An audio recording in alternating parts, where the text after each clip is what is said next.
ដេញលេបមិនប្រណី Niger ជាត្រីបិសាចនៅក្នុងភពងងឹតដាក់ឈ្មោះវាថាបិសាច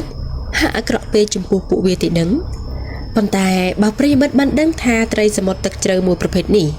អាចដេញលេបយកចំណីដែលមានទម្ងន់ធ្ងន់ជាងខ្លួនវាចូលទៅក្នុងពោះដល់ទៅជាង10ដងតើប្រិយមិត្តនឹងយល់យ៉ាងណាទៅវិញជម្រាបសួរនិងសួស្តីដល់ពុកម៉ែបងប្អូនទាំងអស់មិនឲ្យខាត់ពេលវេលាយូរថ្ងៃនេះនាងខ្ញុំសំណូមអារម្មណ៍ទស្សនិកជនឲ្យបានស្គាល់ពីត្រី Black Swallower ឲ្យកាន់តែច្បាស់ថែមទៀត1តើត្រីបិសាចលេបត្របាក់មួយនេះជាត្រីបែបណាទៅ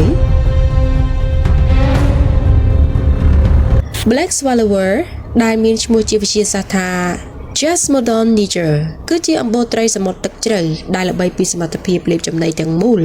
នៅក្នុងទម្ងន់ធ្ងន់ជាងខ្លួនឯងជាច្រើនដងវាគឺជាត្រីដែលមានជម្រកនៅក្នុងសមុទ្រទឹកជ្រៅនៅស្ទើរតែពាសពេញតំបន់សមុទ្រទាំងអស់នៅទូទាំងពិភពលោករាប់ចាប់ពីជម្រៅ700ទៅ2745ម៉ែត្រជាជម្រៅរណូចដែលគ្មានពន្លឺព្រះអាទិត្យ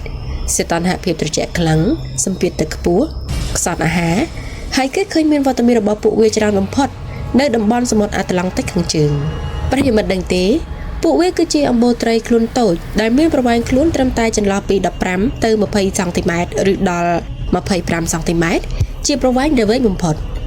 មានខ្លួនលាតសន្ធឹងតែហាប់ណែនជាមួយនឹងសម្បុរពណ៌ត្នោតក្រមៅក្បាលវែងច្រមុះមូលភ្នែកធំល្មមតែមាត់មានថ្គាមធំខ្លាំងព្រោះថ្គាមខាងក្រៅរបស់វាគឺលើចេញហួរប្រអប់ថ្គាមខាងលើដែលជាកម្លាំងចលករជំនួយនៅក្នុងការត្របាក់លេបចំណីបានយ៉ាងងាយតែពិសេសជាងនេះទៅទៀតត្រីប្រភេទនេះគឺមានធ្មេញថ្គាមរបស់វាប្លែកពិសេសពីអម្បូរត្រីដទៃដោយត្រង់ជាជួរច្រើនគ្រាប់វែងហើយធ្មេញផ្សេងក៏មានទម្រង់ស្រដៀងគ្នានេះដែរគ្រាន់តែតូចជាងថ្គាមខាងមុខបន្តិចនិងកោងចូលខាងក្នុងជាហេតុជួយជំរុញនៅក្នុងការខំទំពារបស់វាឲ្យកាន់តែប្រសើរ 2. ការបង្កើតកូនចៅចំនួនថ្មីរបស់ Niger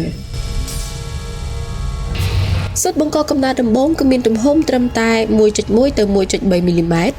ផ្ទុកទៅដោយសារធាតុរាវដែលបង្កើតចេញជាកូនត្រីត្រៀមញាស់ចេញនៅក្នុងរយៈពេលកំណត់មួយកូនត្រីដែលត្រៀមញាស់ជាទូទៅគឺនឹងបណ្ដែតឡើងទៅលើស្រទាប់ខ្ពស់ជាងមេបារបស់វាដែលស្ថិតនៅហើយនៅពេលដែលវាញាស់ចេញពេញលេញជាកូនត្រីនោះវានឹងត្រូវហែលត្រឡប់ចុះមកស្រទាប់ជាមួយនឹងមេបារបស់វាវិញជាធម្មជាតិទាំងនេះគឺជាទម្លាប់នៃការបង្កកំណើតរបស់ប្រភេទត្រីទឹកជ្រៅទូទៅតែម្ដងរីឯអត្រានៃការរស់រានបានគឺខ្លួនទីពឹងខ្លួនព្រមទាំងជួបសត្វអ្នកវាយប្រហារជាច្រើននៅក្នុងដំណាក់កាលលូតលាស់របស់វាទម្រាំអាចពេញវ័យគឺភាគរយដែលនៅរស់តិចតួចបំផុត 3. ហេតុអ្វីទើបវាអាចលេបចំណីធំៗបានយ៉ាងនេះប៉ុន្តែពុកម៉ែបងប្អូនវាជាប់ឈ្មោះជាបិសាចនៅក្នុងទីងងឹតមិនមែនគ្មានហេតុផលនោះទេយើងដឹងហើយថាវាអាចមានលទ្ធភាពលេបយកចំណីដែលធំជាងខ្លួននិងធ្ងន់ជាងខ្លួនដល់ទៅជាង10ដងដោយសារតែមាត់ធំថ្គាមអាចបត់បែនបានយ៉ាងពិសេសធ្មេញមុតខ្លាំងភ្នែកអាចមើលធ្លុះនៅក្នុងទីងងឹតល្បឿនដេញប្រហារលឿនបូករួមទាំងក្រពះនិងស្បែកពោះដែលអាចយឺតបានងាយនៅក្នុងការស្តុកទុកចំណីទាំងអស់នោះបានយ៉ាងល្អចំណីរបស់វាជាធម្មតាគឺត្រីសមុទ្រទឹកជ្រៅមឹកនិងប្រភេទសត្វដែលមានសម្បកផ្សេងប៉ុន្តែមិនមែនសម្បូរបែបនោះទេដោយសារតែភាពងងឹតសូន្យឈឹងព្រមទាំងការប្រកួតប្រជែងពីជីវិតនៃសត្វជម្រៅទឹកជ្រៅដូចគ្នាផ្សេងទៀតដំណើរការនោះគឺវានឹងលេបអាហារទាំងមូលពីក្បាលទៅមុនក្រោយពេលដែលវាបានដេញប្រហារឲ្យអស់អាយុបន្ទាប់មកវានឹងប្រើធ្មេញខំមិនឲ្យចំណីនោះរើបំរាស់រអិលចេញមកវិញឡើយហើយមានសាច់ដុំក្រពះជាអ្នកជួយទាញអាហារទាំងអស់នោះចូលទៅយ៉ាងជ្រៅទៅផ្នែកខាងក្នុងតែម្ដងជាទិន្នន័យគេបានឲ្យដឹងថាវាអាចលេបរបស់ដែលវែងជាងខ្លួនបានដល់ទៅ2ដងហើយធ្ងន់ជាងខ្លួនបានទៅដល់10ដងរីឯភស្តុតាងជាក់ស្ដែងដែលគេបានប្រទះឃើញនោះគឺកាលពីឆ្នាំ2007ត្រី Black Swallower ប្រវែង19សង់ទីម៉ែត្របានអណ្ដែតបាត់បង់ជីវិតនៅឆ្នេរនៃកោះ Grand Cayman ដែលមានលេបត្រីទឹកជ្រៅឈ្មោះថា Snake Mackerel ដែលមានប្រវែងវែងជាងខ្លួនរបស់វា4ដងកន្លះនៅក្នុងពោះគឺមានប្រវែងដល់ទៅ86សង់ទីម៉ែត្រឯណោះគេសន្និដ្ឋានបានយ៉ាងច្បាស់ថានៅក្នុងករណីខ្លះការបាត់បង់ជីវិតរបស់វាក៏បណ្ដាលមកពីអាហារដែលវាប្រឹងលេបចូលយូរម្ដងនោះដែរ ពលគឺនៅពេលដែលដំណើរការរំលាយអាហាររបស់ក្រពះវាដែរយឺតអាហារនោះនឹងបង្កើតជាឧស្ម័នម្យ៉ាងដែលនាំឲ្យកំពូលអ្នកលេបឥតប្រណីរបស់យើងហើមពោះនឹងអណ្ដែតមកកាន់ទឹករាក់ៗហើយនីតិបន្ទាប់នឹងចុងក្រោយគឺវាក៏នឹងបាត់បង់ជីវិតទៅដូចគ្នាដែរ 4. ហេតុអ្វីមនុស្សគួរចាប់អារម្មណ៍ពីពួកវា